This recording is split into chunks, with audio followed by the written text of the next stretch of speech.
ahoy, mates! It's me. It's your captain. Look, it is because I've got the hat and everything. I'm not wearing it. Not wearing it today. We won't wear it till later. But we're back. We're doing. This is a cheeky lunchtime stream. We've done a few of those before, haven't we? But I'm thinking maybe we'll make it a bit of a regular thing. Perhaps we'll do a set long lunch break once a week where we do something for an hour or so. And we've been getting in these fighting fantasy books in around about an hour. But let me show you. Our last two streams, we've done some printing. It's been very low effort on my part, I'll admit. I've just been sat downstairs while the print's been running, but we printed. This is the first one we printed yesterday evening. This is the Badger King. Look at that. Look at that. It's a dwarf in like a big mech suit with these huge axes. I think it's really cool. It came out all right. And today we printed this cool little dirt wizard. Excuse the light shining on him, but he looks really cool. He's got his little staff, and along with him we printed this Earth Elemental, which I think they came out real nice. They came out real nice, especially for an FDM printer. If we'd done these on resin, holy shit, they would have looked the bomb, the tits, the shit. But anyway, on with what we're here for. Fighting Fantasy. Fighting Fantasy, we're starting today the Warlock of Firetop Mountain. This is where it all started. This is where it all started. This book, I think, was originally published nearly 40 years ago, guys. Holy shit. 1982. This book, this story, is older than I am. Now, this one is a little bit different from other ones that we've tried before, in that we've rolled for our stats before, which we still could have done in this one, but there were some pre-generated characters, one of which I have used. Let me flip to it and tell you all about this character. We're still going to call him Rusty. It's still me, but in the book he is called Vicnor Firestorm, and I was like, I'm sold at that name. That's great. Throughout the land of Titan, Vicnor Firestorm is known as the strongest and most fearless adventurer alive. His victories are legendary, even against the smallest of odds. He has pulled off some incredible triumphs.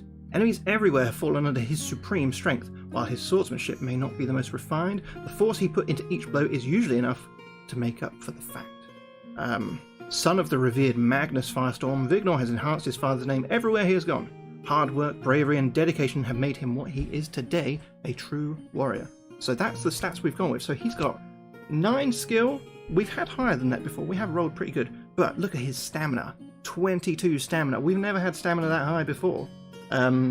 Which is wonderful. I'm happy with that. And luck, 7. We're normally pretty shit with luck. I think the highest we've had before is 8. And this is what? This is our 4th attempt at a fighting fantasy book. Let's see if we can get a little bit further. We've died in every one after about an hour so far. But we'll see how we do today, shall we? So let's have a look. We start with rumours.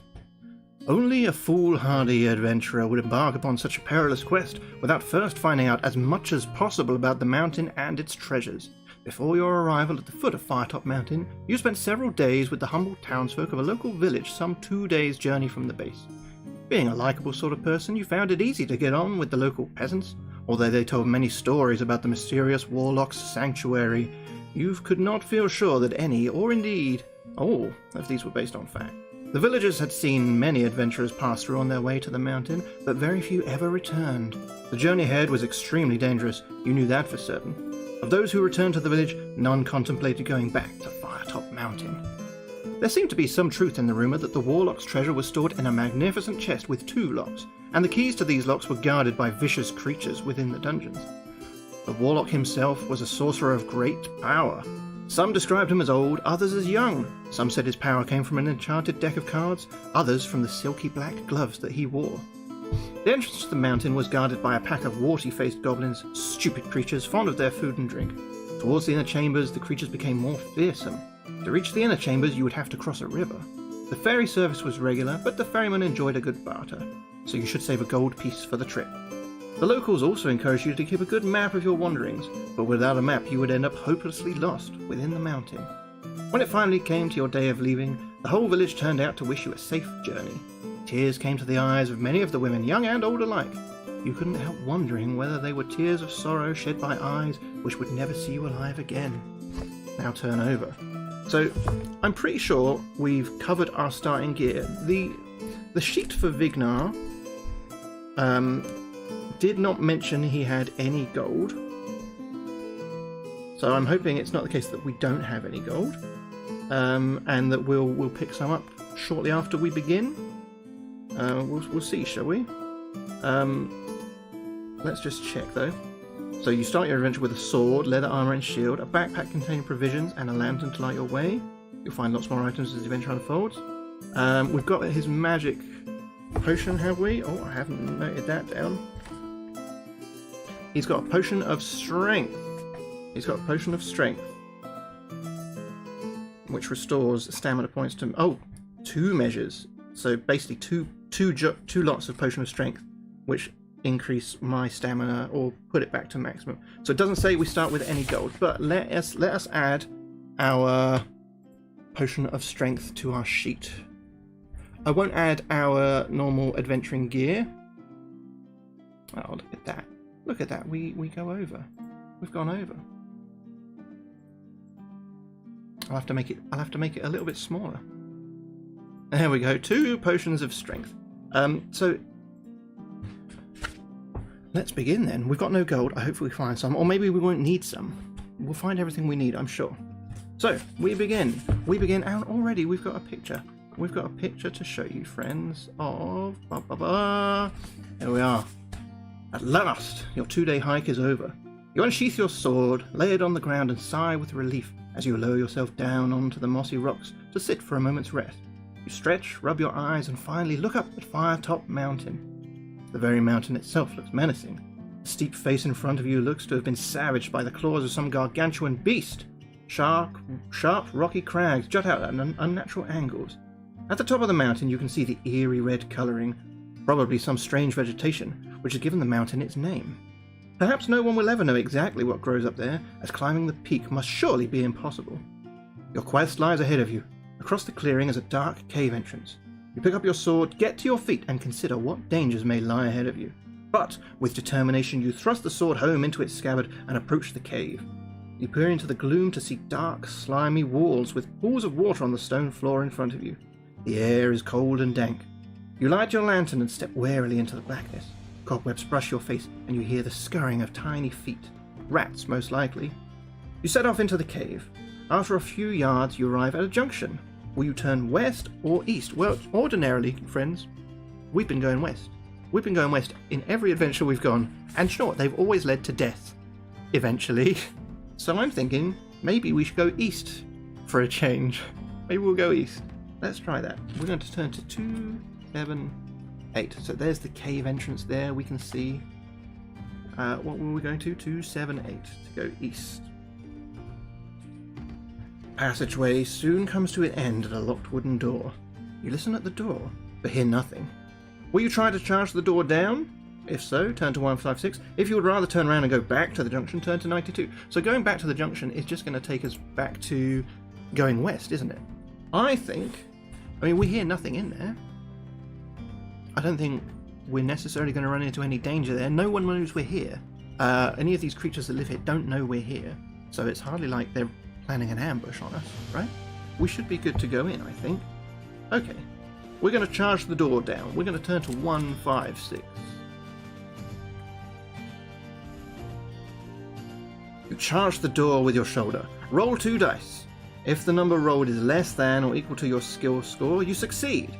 If the number rolled is greater than your skill, you rub your bruised shoulder and decide against trying again. Okay, so I need to roll 2 dice. I have 2 dice right here.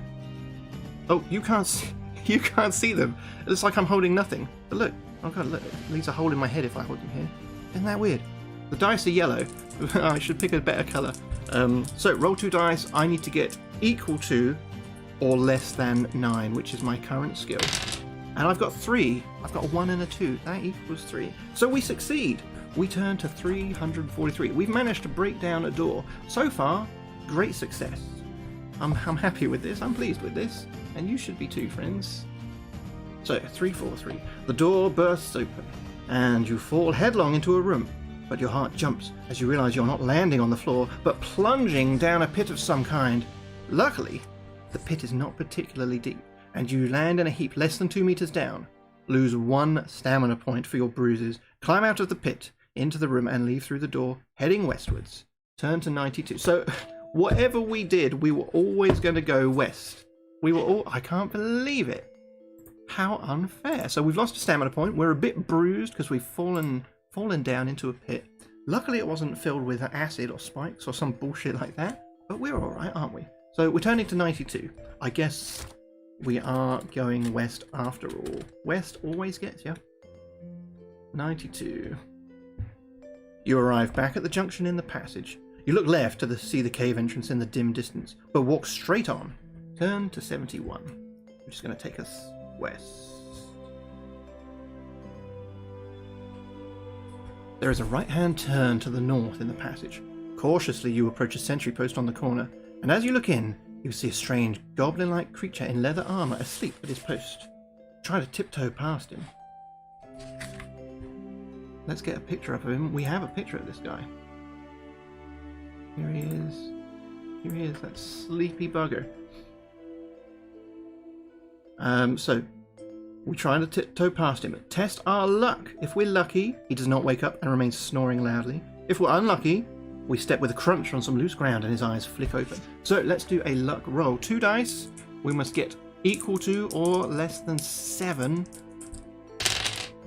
We got 6. We are lucky. We've managed to sneak past the sleeping goblin sentry.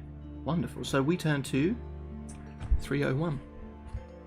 To your left, on the west face of the passage, there is a rough-cut wooden door. You listen at the door and can hear a rasping sound, which may be some sort of creature snoring. Do you want to open the door? If so, turn to 82. If you wish to press on northwards, turn to 208. I think we've pushed our luck a little bit, haven't we? I think we've pushed our luck a little bit already by sneaking past the first goblin. So should we just carry on northward? I think that's a good idea. So let's press on northward, 208. We're going. Further up the passage along the west wall, you see another door. You listen at it but hear nothing. If you want to try opening the door, turn to 397. If you want to continue northward, turn to 363. The thing is, we've got no concept or idea of where we are trying to get to within the mountain, have we? We haven't been given any clue as to where the secret, the treasure, the chest that has 2 locks is. So we may as well investigate a bit if we deem it safe. And I've heard nothing while listening at the door, so I will try to open it. I will turn to 397.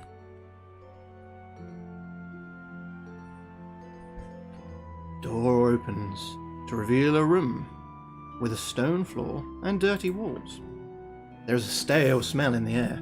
In the center of the room is a makeshift wooden table on which is standing a lit candle. Under the table is a small box. In the far corner of the room is a straw mattress. You may either open the box or leave the room. It's very strange, isn't it? It's an empty room. Nobody's here. It hasn't said there's been any signs of anybody here. There's a straw mattress in the corner, so maybe this is somebody's bedroom.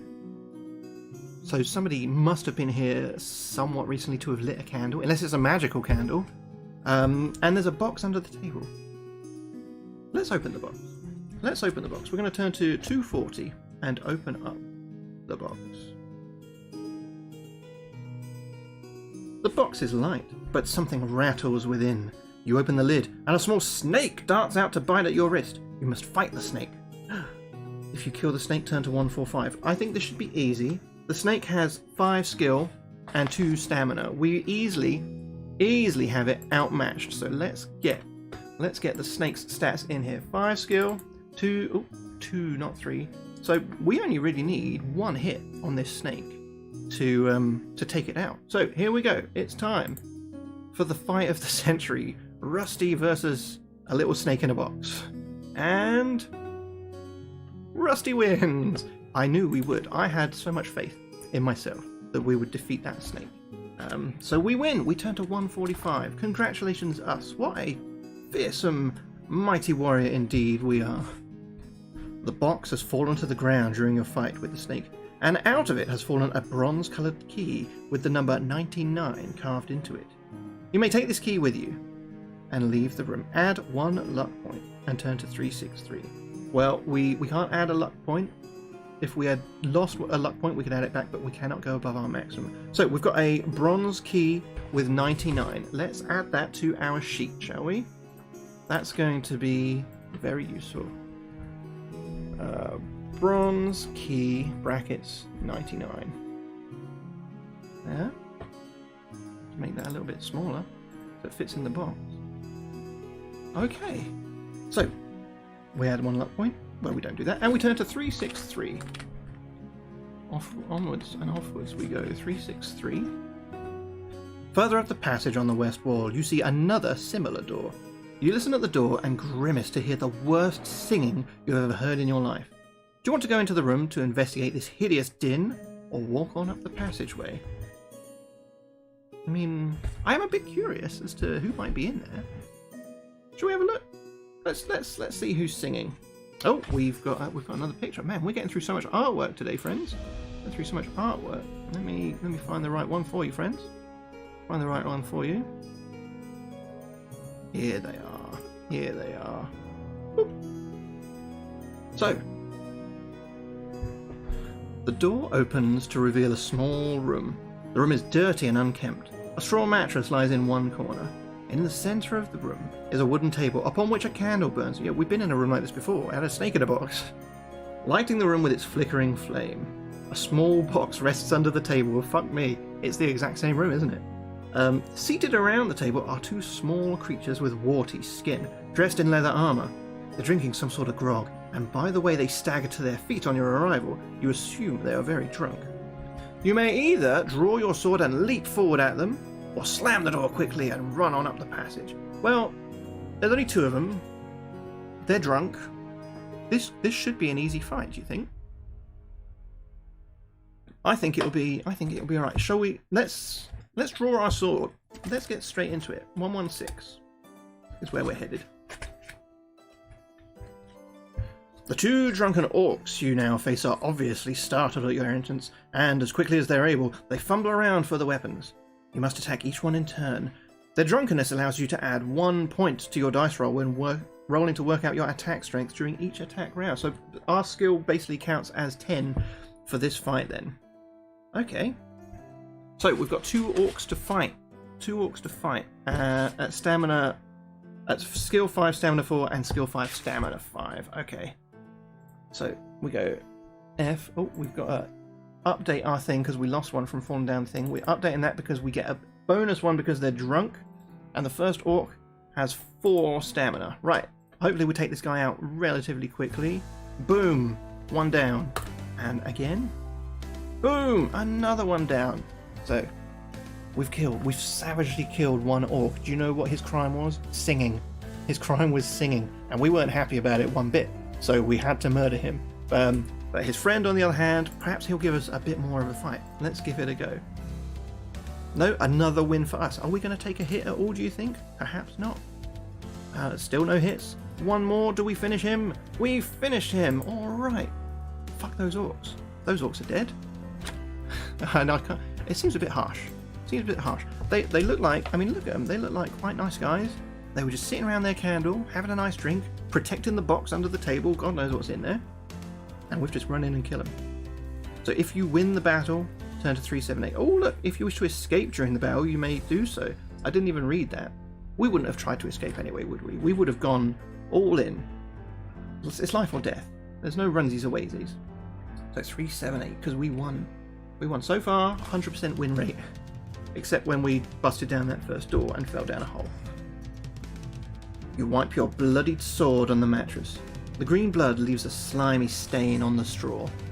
Stepping over the bodies towards the table, you flinch at the foul stench of the creatures. You pick up the box from under the table and examine it. It's a small wooden box with crude hinges. The name Fario DiMaggio is inscribed on a brass nameplate on its lid. If you wish to open the box, turn to 296. If you decide to leave it behind and leave the room, turn to 42. I think we've picked up the box. Let's open the box. It's not rattling, so I don't think there's a snake in there, unless the snake happens to be called Fario DiMaggio. Right, let's go. 296. We wish to open the box. The box contains a small leather-bound book entitled The Making and Casting of Dragon Fire. You open the pages and begin to read. Fortunately, it is written in your own language, and so was probably not understood by the orcs. Otherwise, this treasure would certainly not be as loosely guarded as it was. The book is written in tiny handwriting by Fario DiMaggio. In it, he tells the story of his life's work, the creation of the Dragonfire spell, with which to fight evil dragons.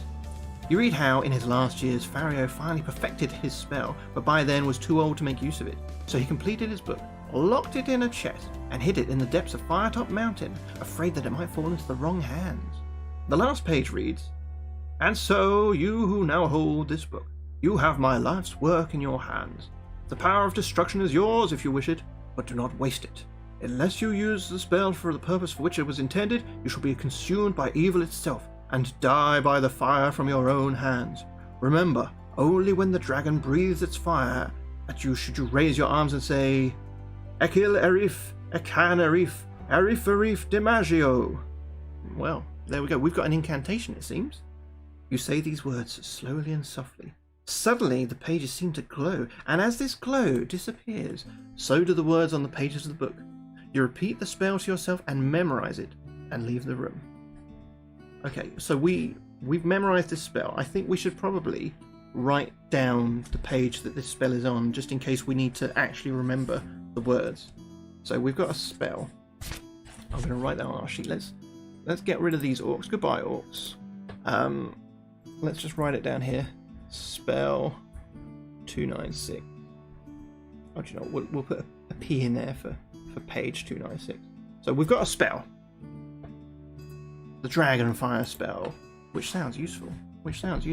So now we turn to 42. We've memorized a spell. This is good. We've picked up a bronze key. We've memorized a spell. We've killed some orcs for singing. And now we're turning to page 42. Entry 42. Paragraph 42. You eventually arrive at the end of the passage at a three-way junction. You may turn either to the west or to the east. I'm going to go to the east. You arrive at another junction in the passage. You may go either northwards or continue eastwards. We're going to keep going eastwards. Thank you very much. Until I say otherwise, we will go east. The passage ends at a solid wooden door with metal hinges. Listening at the door, you hear strange mutterings and the clatter of what could be pots and pans. Whatever's in there, there are several of them. Do you want to go through the door or turn back? This could be like a mess hall or something, or it could just be somebody at work in a kitchen. I don't want to push our luck. Maybe let's turn back. 237 it is. We are going back. You move swiftly down the passage and arrive back at the junction.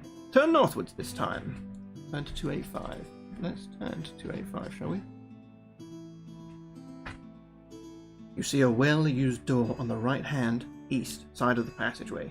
With your ear to the keyhole, you listen and hear a man screaming for help from inside. Will you open the door or walk on? I think it's a nice thing to open the door. He is screaming for help after all, and we are in a position to help him. I think if you can help people, you should probably help people, right? Let's do it. The door is locked. You may try to charge it down by rolling 2 dice. So it's the same skill check as we did before. Yes, let's try and break down the door and help this poor man. So we need to equal or less than 9. 5! The door bursts open. We turn to 36. Let's see who it is we are rescuing. Oh. He doesn't look happy to see us. Stand by. Let me show you who was on the other side of that door, friends. Here he is. The locked door bursts open and a nauseating stench hits your nostrils. Inside the room, the floor is covered with bones, rotting vegetation and slime. A wild-haired old man, covered in rags, rushes at you screaming. His beard is long and grey, and he is waving an old wooden chair leg. Is he simply insane as he appears, or has this been some kind of trap? You may either shout at him to try and calm him down, or draw your sword and attack him. Let's try and calm him down. I think maybe he's covered in his own shit and vomit. He's probably not in the best mental health right now, is he? So I think let's just try and defuse the situation before we resort to stabbing him. Yeah? 263 is where we shall turn to. You shout, "You're freed, old man," at the top of your voice. Instantly, his rantings cease. He stops dead in his tracks and sinks to the floor, weeping loudly. As he gradually composes himself, he thanks you many times. You talk with him in the hope of discovering some of the secrets of the mountain, and he begins to tell his story. Many years ago, he was an adventurer like you in search of the Warlock's treasure. He was captured by the orcs and thrown into his solitary cell as a sort of pet for the creatures. You ask whether he would like to accompany you into the mountain, but he simply wants to leave and see the world again. You ask him for advice, but he says he knows little. He advises you to pay your respects to the boatman. He tells you that you must pull the right-hand lever on the wall to open the iron gate at the end of the passage. He's already learned that the keys to the boathouse are guarded by a man and his dog. You shake hands, leave the room, and go your separate ways. Okay, so we've learned we must pay our respects to the boatman, and when there's an iron gate, we must pull the right lever, and that there are keys guarded by a man and his dog that are going to get us to a boathouse. So now we turn to 314. I'm really glad we didn't take our sword out and kill that guy. I think it would have been a real dick move as well. So he's free. We've done a good deed today, friends. We've done a good deed. We've saved a life, I think. Further up the passage, you see a door in the east wall. You listen hard but can hear no sound. Do you want to open the door to investigate? If so, turn to 223. If you want to walk further up the passage, turn to 300. But John, every time we have gone into a quiet room, there's always been a box under a table. First time it had a snake in it. Second time it had a key in it. So, who knows? Maybe it'll be like a snake key? A snake we can fashion into a key? I don't know. Sure, I think we'll go in though. We'll go into 223. Let's have a look. What is in? The door is firmly locked. You may try to force it open, or you may continue along the corridor. Let's force it open. We've been pretty good at forcing doors open, although the results of then forcing the door open have been less than favourable sometimes. But the act of getting the door open, we are ace at. So we roll the 2 dice, get equal to or less than our skill score to pass. So I've got to get under 9. Fuck, we got 11. Okay, so if the number exceeds your skill score, the door shudders but does not budge, and you wince in pain as you hit the door. Lose 1 stamina point. Fuck me then. Okay, good thing we have quite a nice amount of stamina though. And we've got 6 provisions as well, which are going to get us 4 stamina back. And we've got 2 potions of strength. We're going to maximise our stamina and get us back to full health anyway. So I'm not too bothered about taking a hit here or there. So we continue up the corridor. Let's turn to 300. Let's see there. On the east wall of the passage, you see another door, this time made of solid metal. Listening at the door, you hear the sound of tortured screams coming from within. If you wish to try opening the door, turn to 102. If you decide to ignore this room and continue up the corridor, turn to 303. I think let's try and open the door. Last time there was somebody screaming behind a door. It was that nice old man who gave us some information. And we felt good about ourselves for freeing a prisoner. So we shall turn to 102 to try and bust down this door and help whoever's inside. The door is not locked and opens. The room in front of you seems to be a small torture chamber with various torture devices around the walls. In the centre of the room, 2 small hunchback creatures are having their fiendish way with a dwarf who is tied to a hook in the ceiling by his wrists. The 2 hunchbacks are poking and cutting him viciously with their swords. The dwarf lets out a final scream and falls silent, eyes closed. His captors make disappointed noises and look round angrily at you as if you were the cause, the fault that the dwarf has collapsed. You must act quickly. Will you close the door quickly and continue up the corridor? Draw your sword and fight with the creatures? Or stride over to the dwarf, give him a jab with your sword and put on an evil laugh for the torturers? Well, let's do that. Should we try and blend in? We'll try and gain acceptance into the inner circle. We're going to go poke this dead dwarf with a stick. 68 we turn to. I hope he's dead anyway, otherwise I'm going to feel real guilty about this. The 2 goblin torturers look at each other amazed, then look at you. They chatter to themselves and then indicate for you to wait while they go off and get another dwarf to give them some more fun. They disappear out of the room, and you cut down the dwarf, who is, as you guessed, quite dead. You decide it best to leave and press on northwards up the corridor. Turn to 303.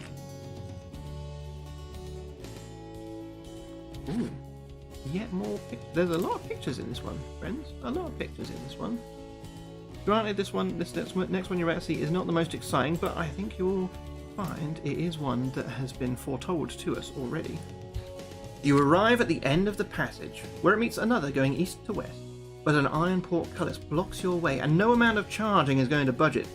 On the wall to your right are two levers, and it seems likely that these levers have something to do with raising the portcullis.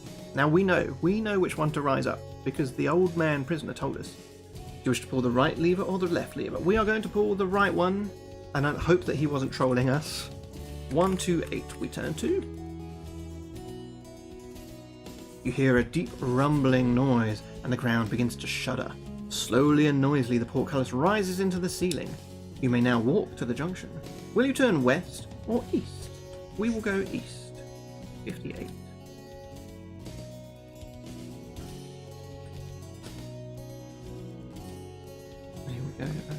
We go straight from one picture to another picture. Can you believe that? When has that ever happened? When has that ever happened to us, friends? Never. Here we go. Oh god, did we see it all scrolling through as I did that? You weren't supposed to see that. Cautiously, you creep along the passageway.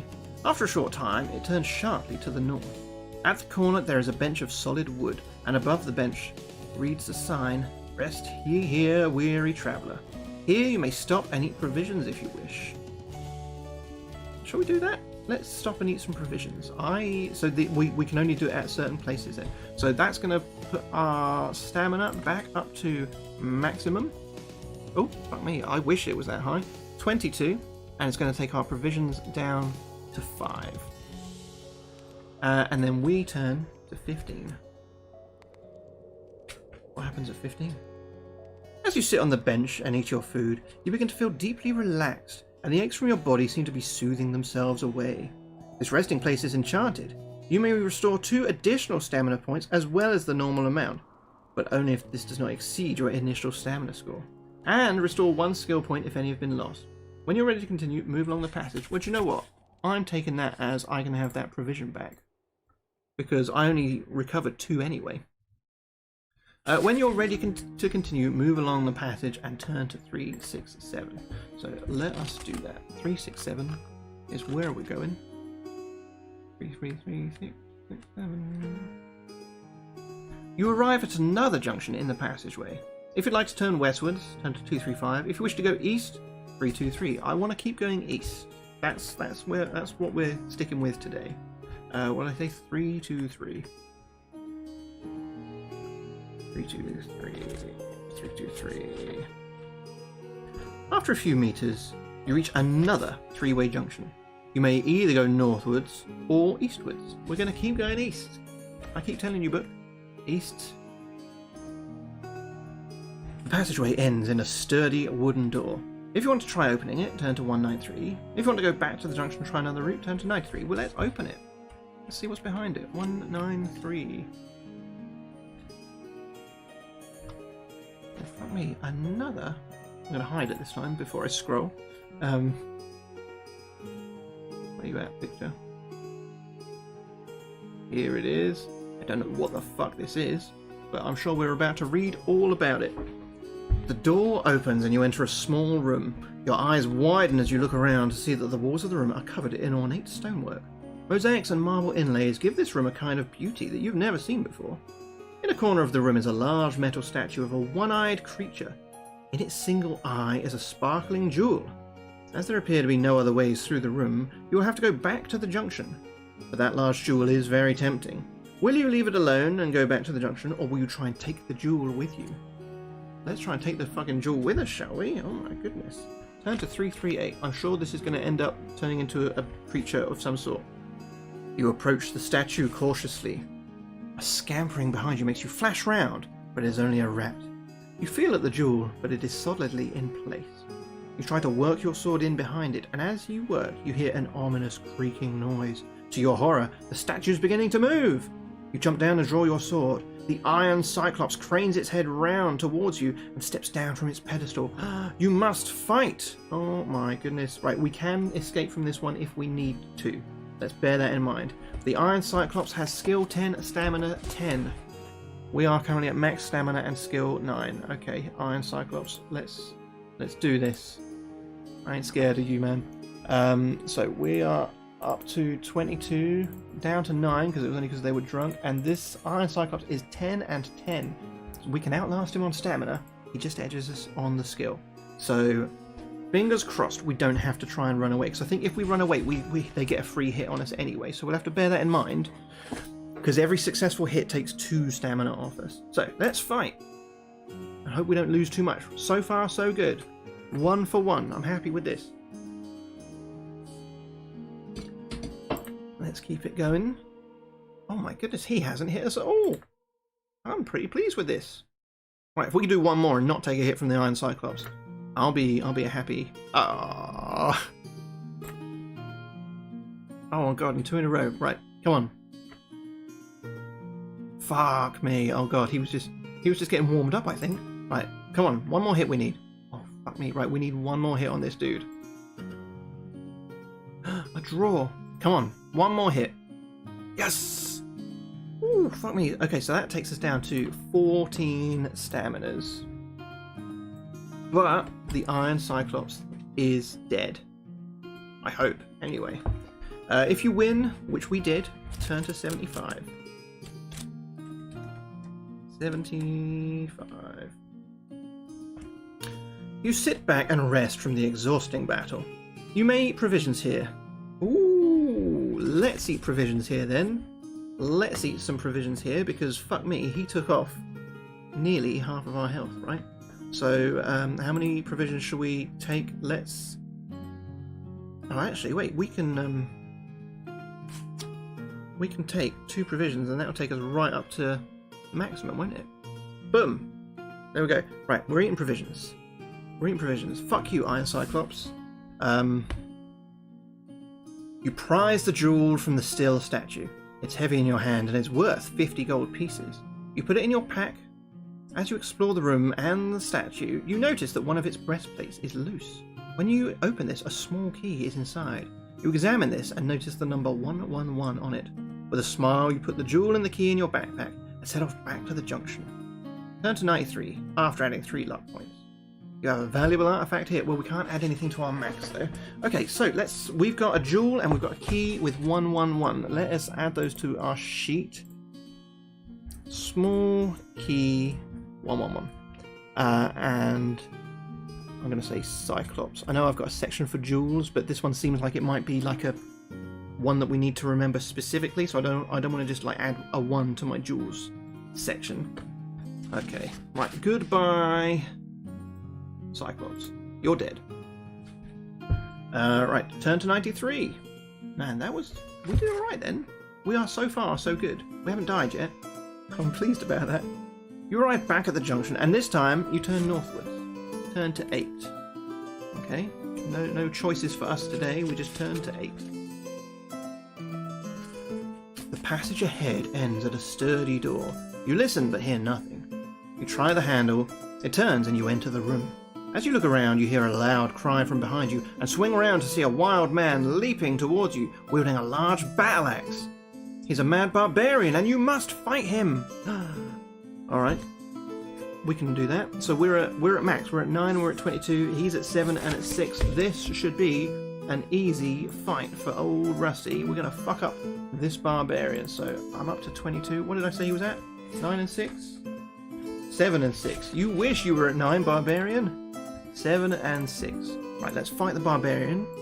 Maybe we can get some good loot off him. Maybe we could steal his axe. That'd be sweet, because we've just got this little sword right now, but a big old battle axe. That sounds like something I can get on board with. We lost one. Oh my goodness.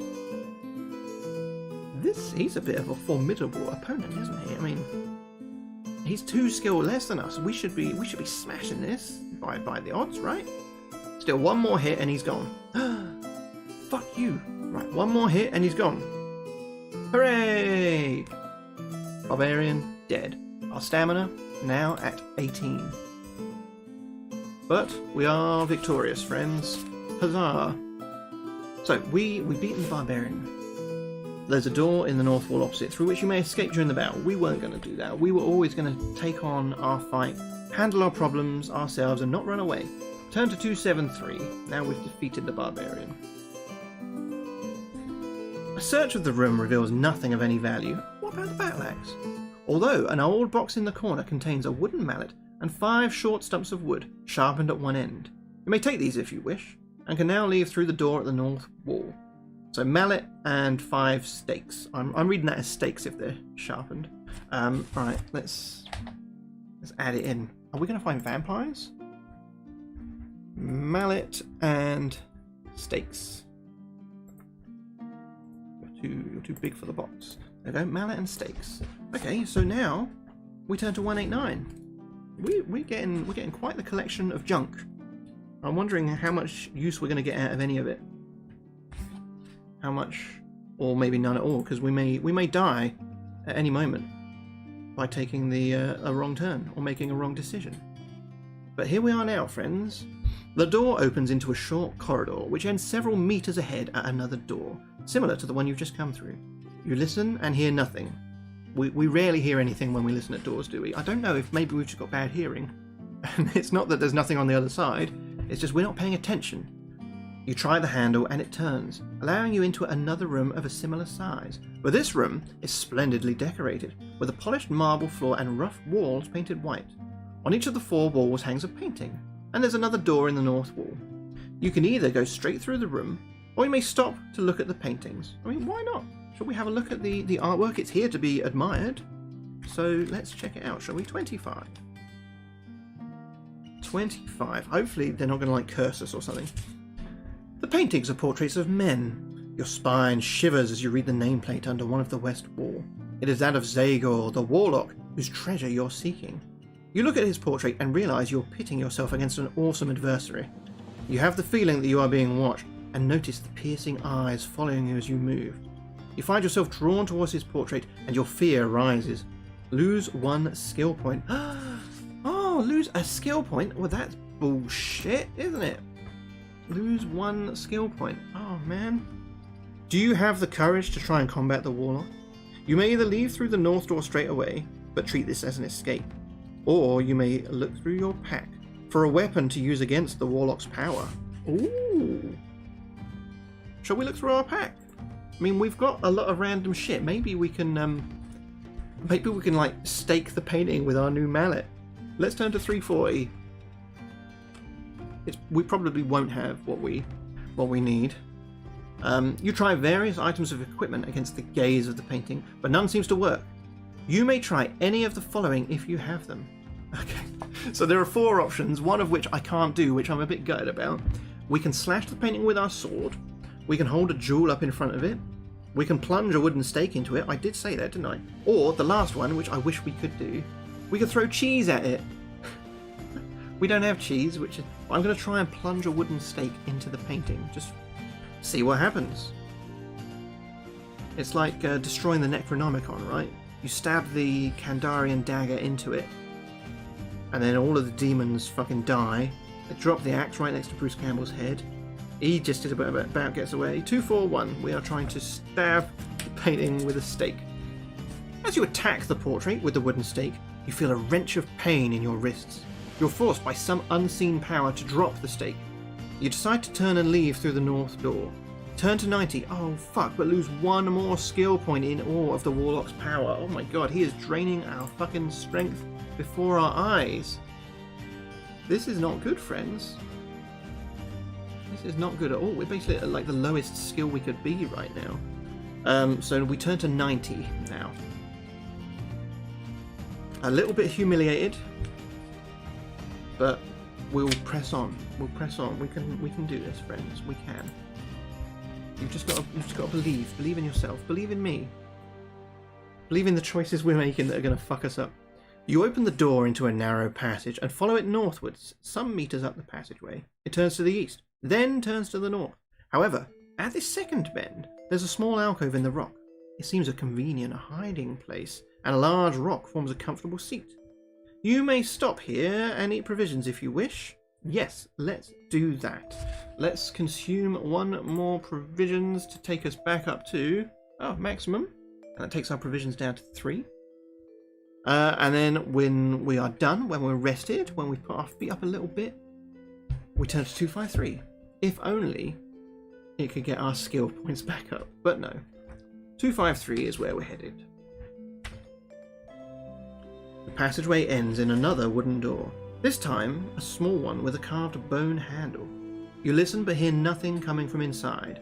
You try the handle and the door opens into a pear-shaped room with a rough stone floor, making walking across it somewhat awkward. In one corner of the room is a pile of rubble, mainly stones and dust, but there are also 2 odd-shaped pieces of wood and a length of rope. A door on the north wall leads on. Will you examine the bits of wood, study the length of rope, or leave through the door? I mean, my eye was instantly drawn to the wood. Let's take a look. We turn to 328 and have a look what's going up with this wood. Both pieces of wood are Y-shaped and smooth, as if washed up from a river. You may put these in your pack, and then either leave through the north door, or say to examine the rope. If you take the pieces of wood, you must leave behind 1 item from your pack. Why would I want the wood? I'm not going to take the wood. I am going to examine the rope, though. 125 to examine the rope. Let's check it out. You pick up the rope. It looks normal. In fact, it looks as if it might be quite useful. You open your pack to put it in. Suddenly, it comes alive in your fingers. Snakes quickly up your arm and attempts to wrap itself around your neck. You struggle to cut the rope with your sword before its grip tightens. Test your luck. If you're lucky, you cut the rope and it drops to the ground. If you're not, the rope tightens, lose 1 stamina point. You must test your luck again to cut the rope. And keep trying until you do. Every time you fail, you lose another stamina point and reduce your luck score. Oh my god, we might get strangled to death right now. So we've got to roll 2 dice and get equal to less than 7 to cut this rope. Fuck me, we got 3. We're good. We're good. We defeat the rope and we may leave through the north door. We turn to 73.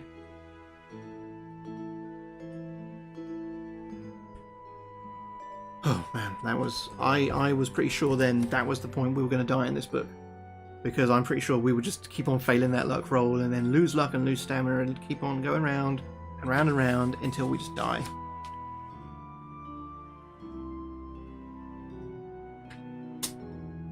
Okay. The passage ahead leads you northwards.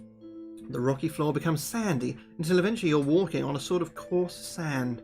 You notice the passage is widening, and ahead you can hear a flowing river. You continue until you find yourself in a large cavern through which a river flows. Turn to 218. Oh, I think we might be in trouble. I think we might be in trouble, friends. And I'll tell you why I think we might be in trouble. Because here we are. Looks like we are at the boatman and we don't have any gold to give him. You are on the south bank of an underground river facing across its black depths. There appear to be 4 ways of crossing. To your left, a rusted bell bears the sign Ferry Service, 2 gold pieces. Please ring. There's a small raft in front of you on the bank with a long stick resting beside it. You could punt across the river. A rickety old bridge crosses on the right. If you don't trust any of those, you may swim. Which will you choose? Well, we haven't got any money to pay the boatman, so I'm not going to try. Let's try and punt the raft across. I hope it's not his boat and we're stealing it, because I think we'll get in trouble if we do that. We're going to try and punt the raft across. 386 we shall turn to. 386. You climb on the raft and start to punt your way across the river. This is not going to be easy. In the middle of the river, the raft seems to take on a will of its own and bobs up and down dangerously. You realise it's attempting to capsize itself and throw you into the river. You may either trust your strength and climb and luck to hold on and keep punting to the north side, or jump into the water and attempt to swim back to the south bank. Well, no, we've come this far. We're halfway across. We're not going to turn back now. We're gonna try our strength and our luck. We're going to put our faith in ourselves. Roll 2 dice. If the total rolled is less than or equal to your luck score and is also less than or equal to your stamina score, Then you manage to hold on and maneuver the raft across the north bank. You arrive safely, but as you step onto the bank, the raft drifts away and makes its own way across the river to the south. Right. So we basically need to get under 7 then, because we'll definitely get under 22 on 2d6, right? Fuck, we rolled 12. Okay, we did not do it. If you exceed your luck and or stamina totals, which we did, the raft throws you into the water and you start to swim back towards the south bank. Fuck's sake, we should have just swum in the first place then. So we're right back when we started here. 166. Is that what it said? 166 is what it said. Right, so we're back here at the south bank. You land in the icy water and frantically swim for the south bank. To your amazement, the raft turns round in midstream and makes its own way back to the south bank. You quicken your pace, aware that your splashings may at any time attract the attention of any underwater creatures living in the river. Roll 1 die, fuck's sake. If you roll 1, 2, 3 or 4, you make it safely back to the south bank. If you roll a 5 or 6, well, who knows what might happen. Let's roll. We got a 2! We make it safely back, so we turn to 218. I don't even want to know what would have happened if we were unlucky there. 218. And we're way back here then. So we've got the same options again then. We can try and punt the raft across again. We can risk the bridge, we could swim, or we could ring the bell. I don't want to ring the bell because we haven't got the gold pieces to pay the boatman. So let's not ring the bell. Shall we try the bridge? 209? Let's try the bridge. Let's try the bridge. Let's get rid of this picture now. Hopefully we're never going to come back here. The timbers of the bridge are rotting and decayed from years of neglect. A single plank snaps under your foot. Roll 1 die. A roll of 6 sends you splashing into the river below. A roll of 1 to 5 means you regain your footing. Here we go. We go splashing into the river below. Oh my god, I cannot believe it. Right, 158, here we go. The water around you bristles with activity, as if an invisible hand is dropping unseen pebbles into the river. You gulp, piranhas! And you begin to feel their sharp teeth biting into your flesh. You kick with your limbs and slash with your weapons to keep them off until you reach the south bank. Treat the piranhas as a single creature. So piranhas, skill 5, stamina 5. We're at 7 and 22 currently. This should be an easy fight. This should be, but you never know. We've been fucked before. Okay, let's fight those piranhas. Good luck us. Boom, 1 hit. We only need another 2 and then we've defeated them. And then we go back to the fucking south bank. How many attempts is it going to take us to get across this river? Too many. Too many. But we've beaten the piranhas. That's something to celebrate, isn't it? So we turn back to 218. Oh, hang on. Though, if we win, which we did, you manage to scramble out of the water and lie panting on the south bank. You may eat provisions here. We don't actually need to. We've got maximum stamina right now. But we go back to 218 again, and we've got the options of ring the bell, punt the raft across, risk the bridge, or swim. Well, fuck it. Let's swim. Let's try swimming. We turn to 316. I mean, we're pretty strong. Apparently. That's what our character description said. Not strong enough to stay on a boat that's trying to capsize itself, though. The water is icy cold. You start to swim and notice that your splashings are attracting a moving turbulence in the water. Will your strength and stamina hold out? Roll 2 dice. If the roll is equal to or less than your stamina score, you believe you can make it and swim furiously for the north bank. If the roll totals more than your stamina score, you decide not to risk it and return to the south bank. I mean, my stamina score is 22 right now. I don't even need to roll 2d6 because it will be under, won't it? So, equal to or less than your stamina score, you believe you can make it. And we turn to 151. We're going to do it. We're finally across this river, are we? Or is it all just a trap? Is the game just fucking with me? You gain ground on the turbulence in the water, but a few meters from the north bank you notice 2 sinister reptilian eyes on the surface of the water watching you. You're swimming straight for them. If you decide you'd rather not face the owner of the eyes, you may turn around and head back to the south bank at full speed. That's not happening. We've been there 3 times already. Alternatively, you can risk the eyes ahead. I am going to risk the eyes ahead.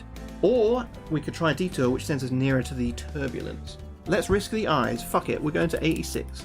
I'm going to get to this north bank if it kills me, and it may well kill me. A huge jaw opens in front of you. By the size of it, the crocodile you are swimming towards must be at least 3 meters long. The beast slaps its tail in the water and glides towards you. You must fight 2 attack rounds. Ooh, so there's some extra rules here. Your combined thrashings attract a turbulence in the water that you had noticed before, and this now makes its way towards your part of the river. Out of the corner of your eye, you notice this and must decide what to do. If you believe the crocodile is on its last legs and wish to continue the battle, then do so. Otherwise, keep the beast occupied in the faint hope that the mysterious visitor will help you in some way. Okay, so we have to do our 2 attack rounds first before we make a decision. So the crocodile has 7 and 6 stamina. We can do this. We can do this. Can we do this? No. Right. So we do 2 attack rounds. Boom. We win. And we win. Okay, so the choices were, if you believe the crocodile is on its last legs, and I do believe that, it only has 2 stamina left, you can continue the battle. Otherwise, we can keep the beast occupied in the faint hope that the mysterious visit will help you in some way. We're going to fight, and if we win, we turn to 259. If we don't win, we turn to another page anyway, because I guess the turbulence catches up with us. So 1 more round. If we beat it, we're good. We beat it, and we're good. Well, that is very, very pleasing. Okay, so we turn to paragraph 259. And so we've beaten the crocodile, and hopefully we escape whatever that turbulence was. Let's get rid of the battle screen. As you swim to the bank away from the crocodile, you look back to see the mysterious turbulence approach the reptile's body, break into a frenzy, and then move off, leaving not a trace of the animal. Thankful that you were not there to find out what it was, you lift yourself out of the water and onto the north bank. Haha! Add 1 skill and 2 luck points. Fuck you, game. We get in a skill point back. That's good. Alright, boom. We haven't lost any luck points yet, so unless we're playing it wrong. Hasn't told me to remove any luck ones, but maybe I am supposed to be removing them. But we're going to go with I'm not supposed to remove them unless it tells me to. Because it has told me when to remove skill and stamina, so that's where my logic is there. Turn to 7. Oh god, we're going way back to the opening pages of this book. You are on the north bank of a fast-flowing river in a large underground cavern. Turn to 214. I mean, there's no choice here. They could have combined 7 and 214, surely, as 1 entry. Right. Facing northwards, the rock face is smooth and glistening with moisture. Moss of many different hues grows on the surface. There is an eerie silence punctuated only by the splashings of the river as it flows behind you. You have 3 options. A passage runs off to the northwest. If you take this route, turn to 271. A large timber door is directly in front of you in the middle of the rock face. If you open the door, turn to 104. Another passage runs out along the river eastwards. To follow this along the riverbank, turn to 99. We've been going east the whole time. We're going to keep going east. Through the passage, not the door. 99. We're going east. And let's hope it wasn't a bad decision. The passageway runs eastwards. Ahead of you, you can see that a solid-looking door blocks the passage. You step up to investigate. Turn to 383. 383. Where are you, friend? Oh. Oh. We've got a picture to show you, friends. Let's get it up. Sometimes it takes me a while to get it up. I'm sure you can appreciate it when you get to this age. Here we are. Here's the... Pow! Here we are at 383. A sign above the door reads Boathouse. The door is firmly locked, but a small barred window allows you to look inside. You can see a number of skeleton men working on building a boat of some sort. They move in a series of quick, jerky actions, rather insect-like. If you have a key labelled Boathouse, turn to 80. We do not have a key labelled Boathouse. We have 2 keys, but neither of them are labelled Boathouse. If you want to try and break down the door, turn to 264. If you want to return to the riverbank and try another route, we turn to 129. Let's try and break down the door. What's the worst that could happen? There are only 1, 2, 3 skeletons in there that I can see. We're going to turn to 264. Because we've been breaking down doors all day, I think we can carry that on. 264. There is no way you are going to charge the door down, as it's 12 centimeters of solid oak. You bruise your sword arm at the attempt. Fuck, lose 1 skill point. We just got that skill point back. I'm not happy about this. Motherfucker. You can only get through the door if you have the boathouse key, and more fool you for not using it straight away if you did. Otherwise, you'll have to return to the riverbank and try again. Fuck you, game. Alright, fine. We're not going where I wanted to go. So, you return to the riverbank and decide to try the door in the middle of the rock face. Turn to 104. Let's try that door. You find yourself in a short, narrow passageway with a door ahead to the north. You can try this door, or you must try this door. That's the only option. Turn to 49. This is like 3 in a row. It's not giving us the choice. It just told us to go somewhere else. It makes me... They could have just had that as just one paragraph, right? The door squeaks open on rusty hinges. The room is dark and your eyes begin to adjust themselves as you close the door behind you. You hear a shuffling in the room, but before you can react, a blow to your head knocks you senseless. Lose 2 stamina points and turn to 122. My god. We've been attacked. We've been attacked, friends, from behind. Cowards. Turn to 122 and see who is fucking with us right now. Oh. Oh dear. Oh dear, friends. I haven't even read the paragraph, but there's a picture here accompanying it, and I am feeling a little nervous. Here we are. You awake with a throbbing head and look around. The room is about 8 meters square, with doors to the north and south. You've been dumped in the southwest corner. Standing motionless in the center of the room are 4 men. At least they appear to be men. Their skin is a greeny grey colour. Their clothes are tattered and torn, and they are all staring vacantly at the ceiling. One carries a club. Throbbing. Mate, we're always throbbing in here. How you doing, buddy? One carries a club, one a scythe, one an axe, and one a pick. They are ignoring you completely. So wait, did they hit me on the head? Because if they did, why are they ignoring me now? Around the room are various peasant-style weapons. Pitchforks, axe handles, pointed sticks, etc. 1 or 2 shields and 7 barrels. In the northeast corner is a human corpse with a sword in one hand and a shield in the other. You move your hand up to your head to feel for signs of blood, and you are relieved to find that you are not bleeding. But as your hand moves, the strange creatures in the center of the room turn their eyes downwards towards you. Do you try and talk to them? Jump to your feet and charge them with your sword? Or scramble for an exit through the south door? Thing is, I'd kind of like to get behind them, because I could get that shield from that corpse.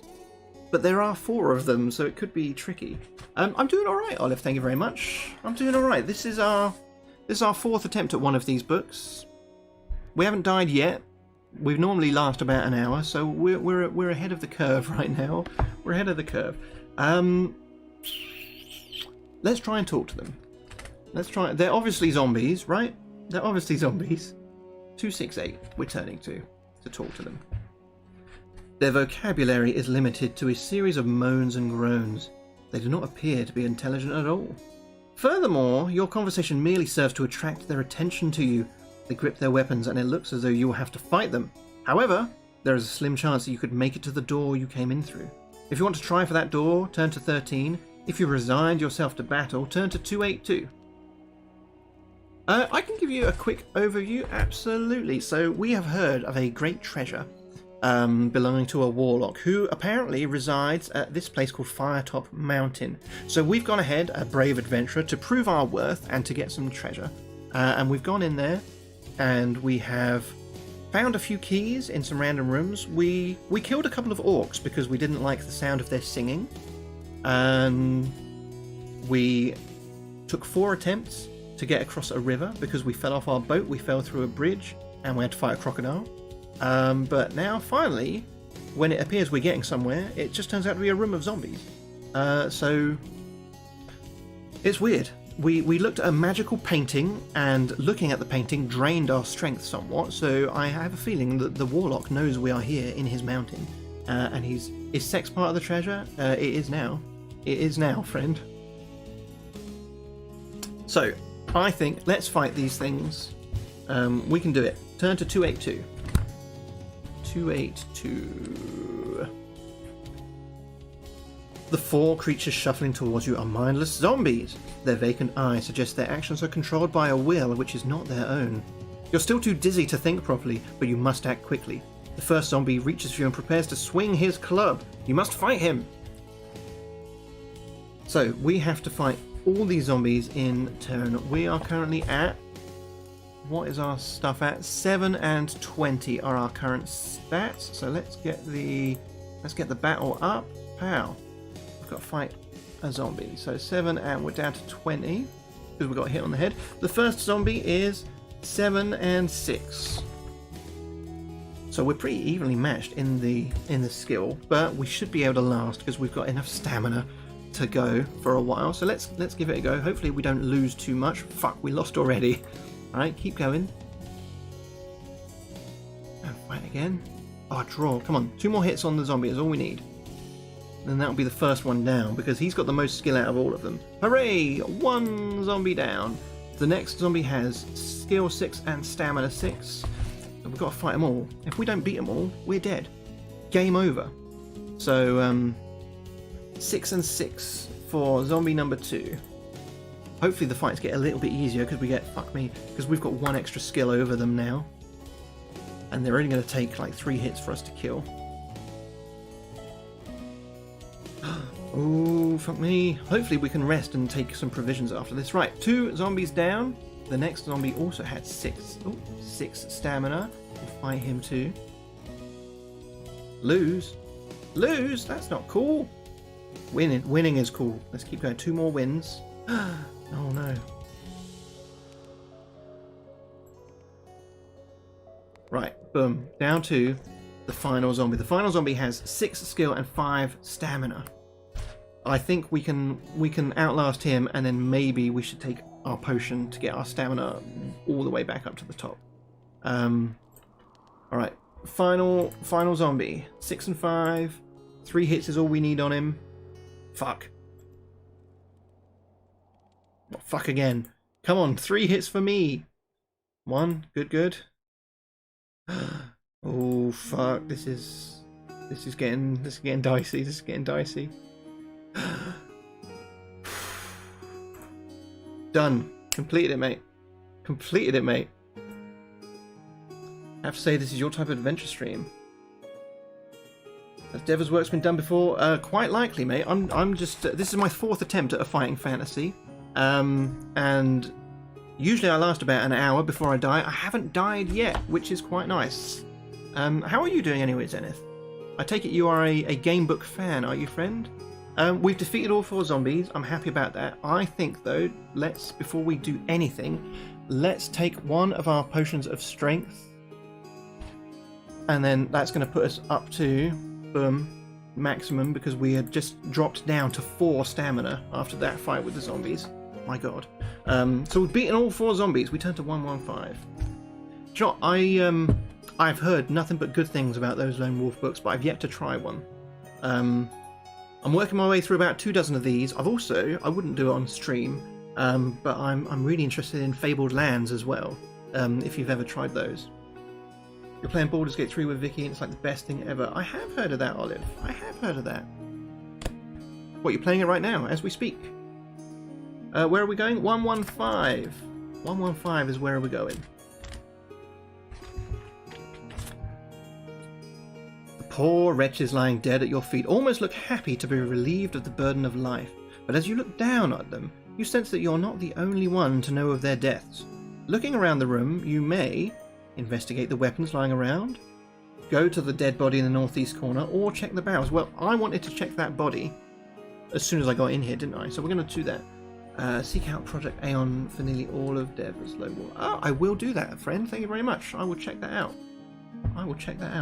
I'm going to check that body because I was hoping that I could steal the shield and it might give me like a bit more skill or stamina or some sort of bonus. So 313 is where we're going. But there could be something good in the barrels. I hope it gives us the chance to come back and check everything else. So, you check over the body. The poor wretch was obviously caught in the same way that you were, but his weaker skull shattered under the club's blow. He wears a suit of leather armor no better than your own, holds a wooden shield on one wrist, and clutches a steel-bladed sword in the other hand. In his pockets are 8 gold pieces, and around his neck is a silver crucifix. You may take any 2 of these items you wish. Oh, so I could take the gold, the sword, the shield, the necklace. Let's take the gold, and let's take the necklace. The necklace might be useful. The shield might give us like a battle advantage, I don't know, but a necklace could be like a puzzle clue, yeah? So I'm going to take, what was it? It was a silver crucifix and 8 gold pieces. That's what I'm taking. Let's note it down. Silver crucifix and 8 gold. If only we'd had that gold before we tried to get across the river, we would never have had to fight the crocodile. We would never have got thrown off by the sentient boat. Hello, Olive. Right, what are we doing? Oh, also add 1 luck and 1 skill point. Well, that's good. Well, we can't add another luck. We're at our maximum, but we can get another skill point back. We can get another skill point back.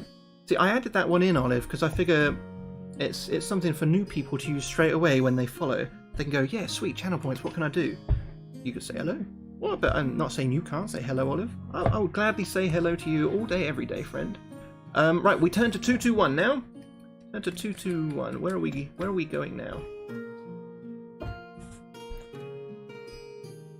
What are these mysterious items you've collected? Which have you written down first on your equipment list? I wrote down the gold first. Oh dear. I hope it's not all cursed. Turn to 110 to learn about the gold. What are we going to learn? It's currency. You are now 8 gold pieces richer. You also find another 2 gold pieces in his boot, hidden there for safety. Oh, nice. Alright, we got another 2 pieces of gold. The world needs more adventure books these days, you think? Mate, they are wonderful. I enjoy them. They're hard. I kind of feel like, especially with these fighting fantasy ones, I don't know if the lone wolf ones are any different, but these almost seem designed for you to fail your first try, and you're supposed to remember, or you're supposed to draw an actual map out on paper as you go, and get a little bit better every time. But yeah, I really enjoy them. And I'm thinking you can probably get these. I mean, you can get them all in all good bookshops. You can probably get them in eBay. Like this book, Olive, was first published in 1982. This one. So it's older than me, very slightly.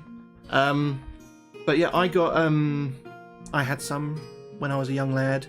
God knows what happened to them, but all the ones I've got now, I got from charity shops and eBay for quite reasonable prices. Some of them are a bit harder to get than others. But yeah, they're good fun. What I'm really hoping is when Mini Rusty has a bit more of a better attention span for listening to proper stories, that I might be able to do one of these with her, and I'll let her choose what we do and roll the dice and stuff and get involved. I think she'd enjoy that. Might wait till she's 4, and then we'll try that. I think it'd be fun. Good family time, yeah. So what did we do? We got another 2 gold pieces from his boot. That was nice. So we turn to 319. 319. That was the first thing we. To find the secret of the second item you've collected, turn to 221 and investigate. Okay. Turn to 221. Is it just going to be that list of things that I collected again? Yes. So we also got the crucifix. So we turn to 170. Toughness of the books really drove a drive for you. Found it kind of inspiring respect. The Lone Wolf books are actually fairly simple to get through. Are they nice? Oh, good. Have you ever tried the Fabled Lands one or heard of them? Because they're basically, they're supposed to be like open world adventures with no sort of set path, but as you sort of go along and read bits and talk to people, you get keywords, and then those keywords, if you're at somewhere else, it sort of unlocks new quests and stuff. It sounded like a really good take on the Gamebook idea, so yeah, I'm well into it. I've got one of them, but each book is like a different geographical region, and you can do them in any order, and you can sort of move between books. You just take your keywords and your character with you. It's really cool. You've never heard of them? Do I have a list of them about? I can look up. I don't. The actual one book I have is downstairs, but it's just called Fabled Lands. Is the name of the series, but yeah, give it a go. Oh, Olive, look, I'll read to you. I'm reading to you now. Just pretend you're 4 right now, Olive. Yeah, I'll post one in there. What were we doing? The crucifix. We turn to 170. Let's hope it's not cursed. The crucifix is solid silver and worth 4 gold pieces. Okay, that's good. Turn to back to 319. And we've investigated both items now, so we turn to 81. Oh no, it's no worries for interrupting at all. We're always happy to chat, and I'm sorry I don't have the information readily available. Fuck me, right? What a dick. But no, it's never a problem to interrupt. You know, we're doing this as a team anyway, friends. We're doing this as a team anyway. So 81 is where we're going to now. A noise startles you, prompting you to leave the room quickly. You walk up to investigate the north door. Turn to 205. I will do that. Oh, hey, it's another picture, friends. Let's show you what we're looking at through 205. Oh, Olive, you want to fight? Zenith might not have enough doubloons. Zenith, if you type !gold into the chat, you'll see how much you have, and I think you're going to need 100 doubloons to have a fight with Olive. I've got loads of doubloons, because it's my show. Right, what was I looking at? This picture. This picture. This is it. This is where we are right now. Oh man, oh, only 11 doubloons. You must adventure more. You must. I tell you what. What can we do? What can we do to get Zenith some more doubloons? I know what we could do. Actually, I know what we could do. I know what we could do. Yeah. Boom.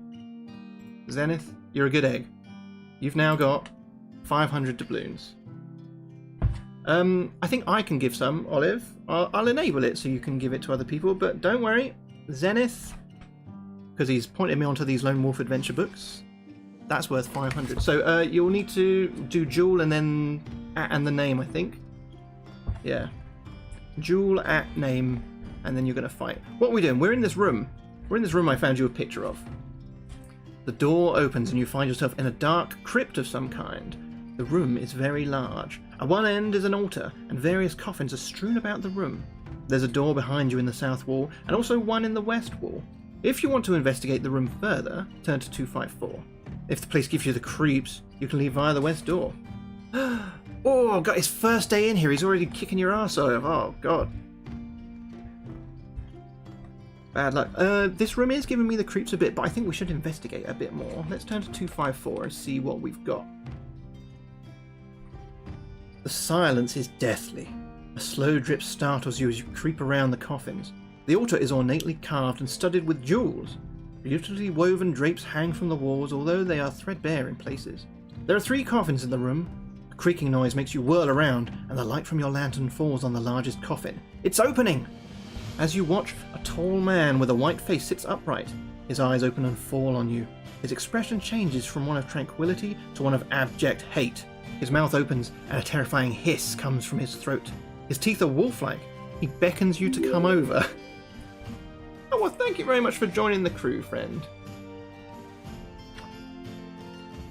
Mate, you don't have to worry about any distractions here at all, friend. Don't even worry about it. This is distraction 101 right here, so it's all good. It's all good, my man. So he's beckoning us over. He hates us. He's hissed at us, but he's beckoning us. We can approach him. We can draw our sword and prepare to fight. We can reach into our bag. Oh, fuck me. Yes, we've got... I'm going to get rid of this picture so you can see. In our thing, we have got a mallet and stakes, and he's come out of a coffin. He's clearly a vampire. I'm going to reach into my bag for another means of attack, and I'm going to stake him in the heart. So 279. The creature you are facing is a vampire. Yes. You have various lines of attack. Your sword will do little real damage. A crucifix will hold him at bay, but will not kill him. If you have either of these, you may use it to get through the west door. If you are determined to kill the vampire, you must overpower it and drive a wooden stake through its heart.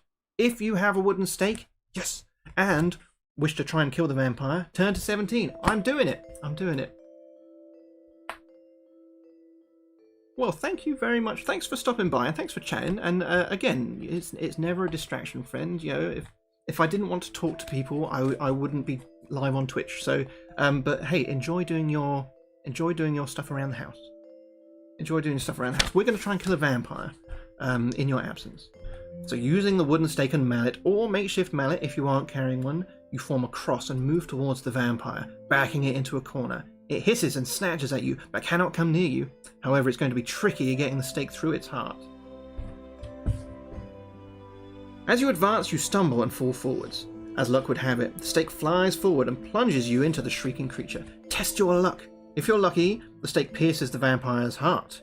If you're unlucky, the vampire is merely grazed by the wound. And I deduct 3 points from its stamina. And it flings you backwards across the room towards the west door. Okay, let's test our luck before we read any further. So we've got to roll these 2 dice and get equal to or less than 7. We got 8. Oh no. Okay, we failed. So the vampire is grazed. We deduct 3 points from its stamina. I don't even know what its stamina is. It hasn't told me. And it flings you backwards across the room towards the west door. To escape through it, turn to 3-8. To keep fighting, turn to 1-4-4. Alright, we're going to keep fighting. We need to stake this vampire. I mean, we don't need to, but I want to. 1-4-4. Keep fighting. The creature catches your eye with its own gaze, and you find yourself unable to control your own actions. It beckons you forward. You move slowly towards it with your mouth gaping open. It tells you to throw down the stake. As you look down at the stake, you suddenly feel a surge of power return to your own will, and you fling the stake at him from a close range. Test your luck. Ooh, are we just gonna like throw the stake right through his heart? No mallet required. Right, come on. Oh, we got 8. We're not lucky. Turn to 2-1-7. Oh, gutted. I was kind of hoping we could really cool just fuck him up there. The stake narrowly misses the vampire's head. As you watch it travel, you pick up the creature's gaze again. He beckons you towards him once more. Your will has gone. Turn to 1-1-8. Oh, this could be the end for us, friends. This could be the end. As you approach, he rises from his coffin, spreads his cloak and takes you under it. Your last living memory is a flash of pain as his sharp teeth sink into your neck. You should never have let yourself get into eye contact with a vampire. We died!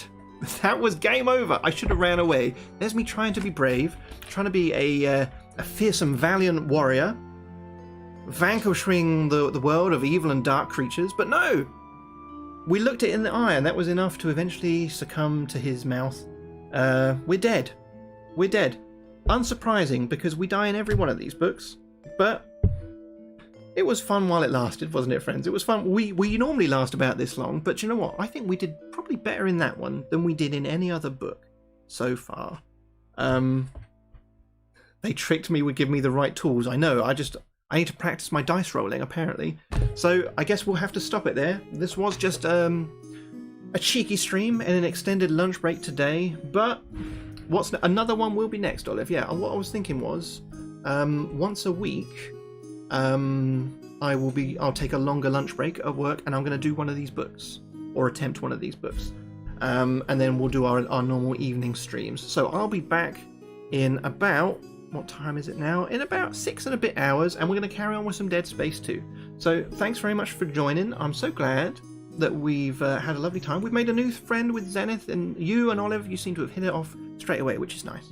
So we will catch you another time, friends. Thanks for tuning in, and we'll see you next time.